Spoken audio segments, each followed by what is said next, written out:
Dear student, derive the relation between velocity, frequency and wavelength और drive wave equation, या इस तरह भी कह सकते हैं कि prove that v is equal to f lambda। Equation को प्रूव करने के लिए एक सिंपल एक्सपेरिमेंट को देखते हैं। We have a tub of water, हमारे पास एक ये पानी का टब है। If we produce wave in a tub and place a piece of paper on the waves, अगर हम लोग टब के अंदर वेव्स पैदा करें और एक कागज़ का टुकड़ा, ये कागज़ का टुकड़ा वेव के रास्ते में रख दें and observe the motion of paper, it is seen that it moves up and down on its place। अपनी ही जगह पर ये कागज़ का टुकड़ा ऊपर नीचे हरकत करेगा, but does not change its position। We can see that the time of one vibration is equal to the time taken by two successive trough or crust to pass through certain points। So the time of one vibration of the piece of paper is equal to one wavelength।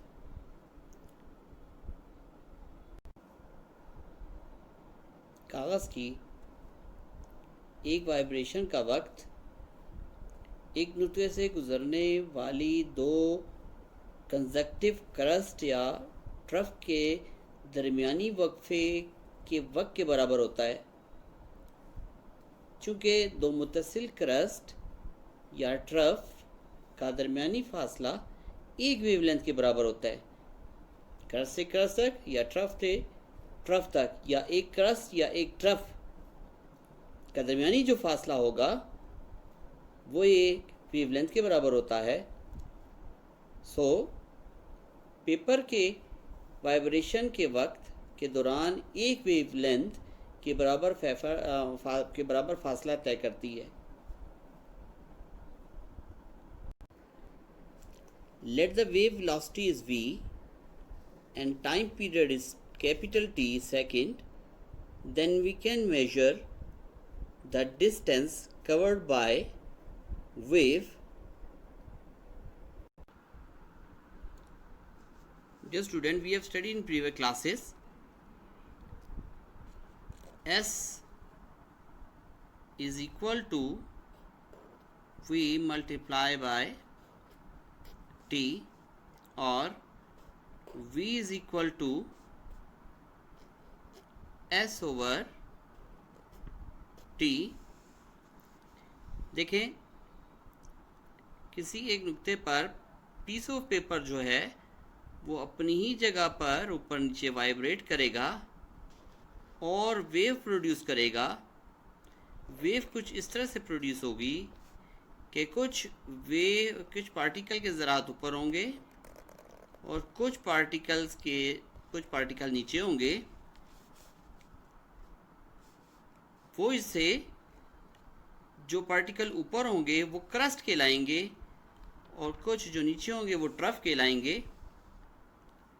एक crust और एक trough मिलकर एक पूरी wave बनाता है और wave का ये हॉरिजॉन्टल डिस्टेंस, ये डिस्टेंस हॉरिजॉन्टल डिस्टेंस वेवलेंथ कहलाएगा।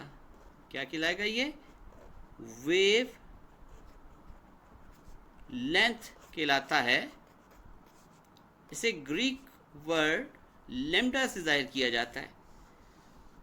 अब यहाँ से यहाँ तक का जो डिस्टेंस है वेवलेंथ कहलाता है। जितने वक्त में वेव ये फासला तय करती है वो इस वेव का क्या कहलाएगा? Time period. ये कहलाएगा टाइम पीरियड कहलाता है।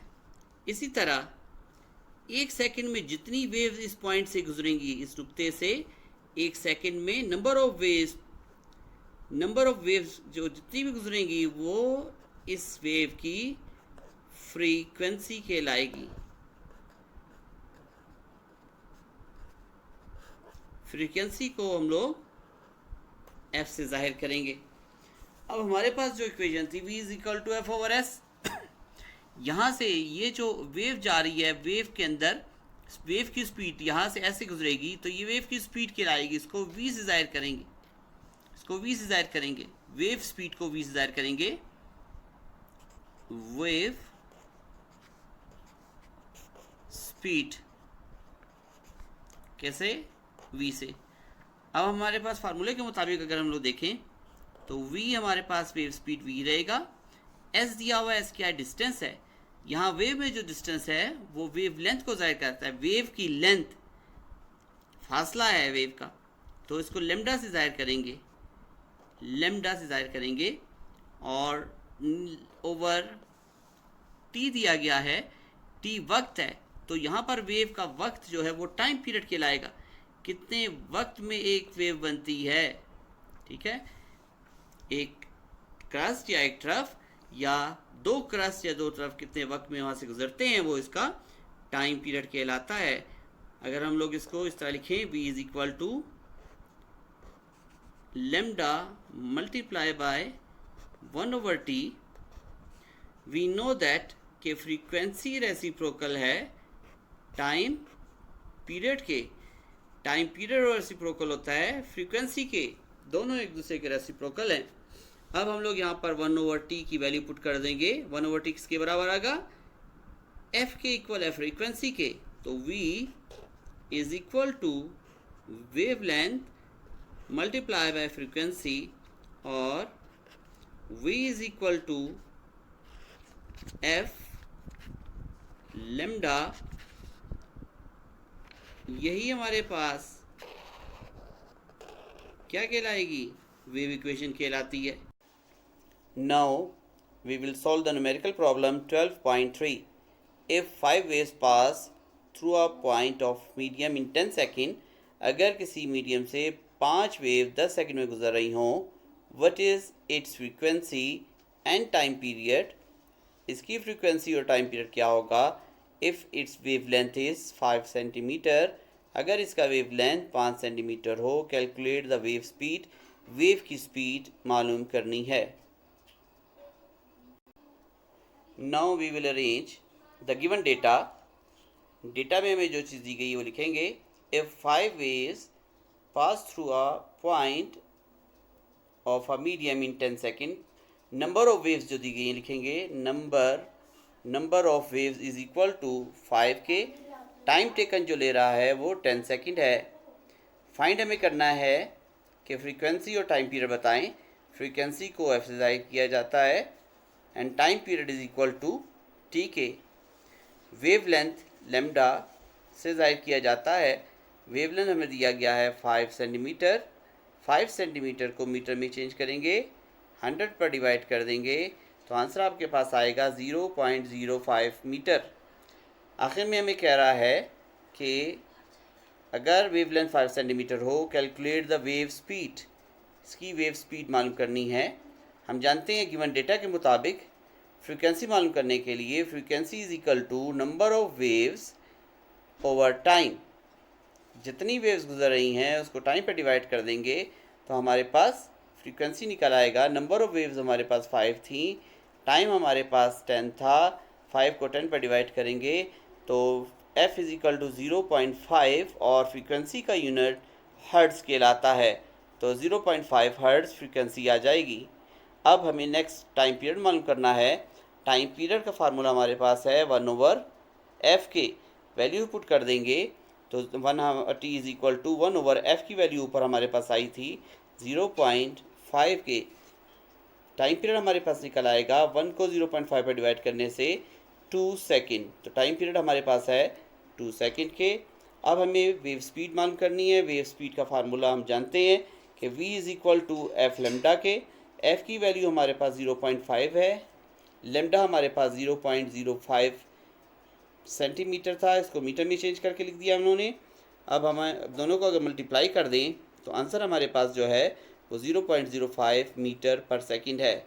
हम जानते हैं कि क्वेश्चन में आंसर हमें मिलीमीटर में दिया गया है, तो मीटर को मिलीमीटर में चेंज करेंगे। वी नो दैट कि 1 metre is equal to 1000 millimetre के, तो आंसर को हम लोग 1000 से मल्टीप्लाई कर देंगे। 0.025 मल्टीप्लाई बाई 1000, जब 1000 से मल्टीप्लाई करेंगे तो आंसर आपके पास आएगा v is equal to 25 millimetre per second. तो ये आपका क्वेश्चन न्यूमेरिकल सॉल्व हो जाता है। Now we will solve the numerical 12.4। The time period of the wave is 5 second. If velocity of the wave is 10 meter per second, then what will be its wavelength? अगर wave की velocity 10 metre पर second हो तो इसका wavelength मालूम करना है। Now we will arrange the data. Given data is the time period of the wave. Wave का time period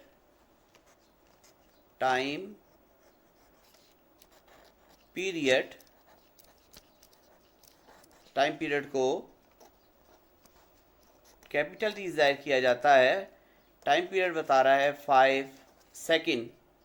if velocity of the wave is 10 metre per second,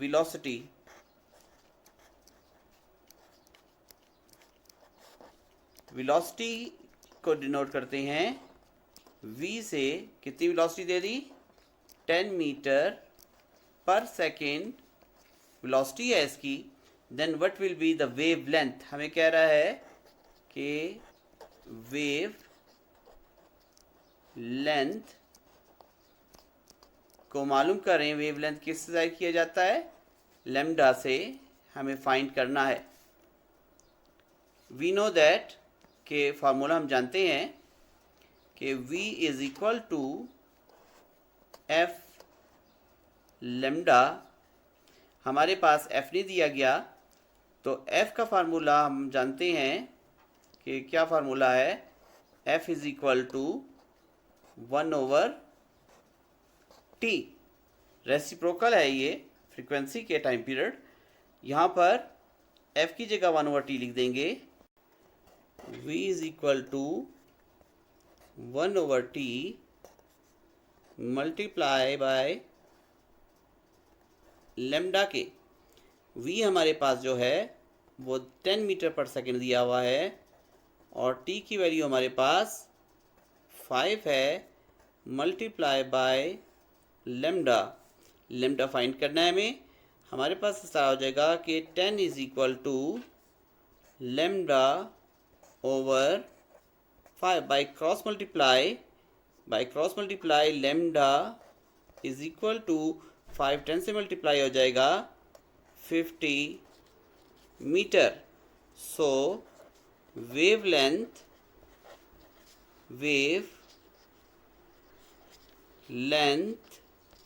is equal to 50 metre answer आ जाएगा।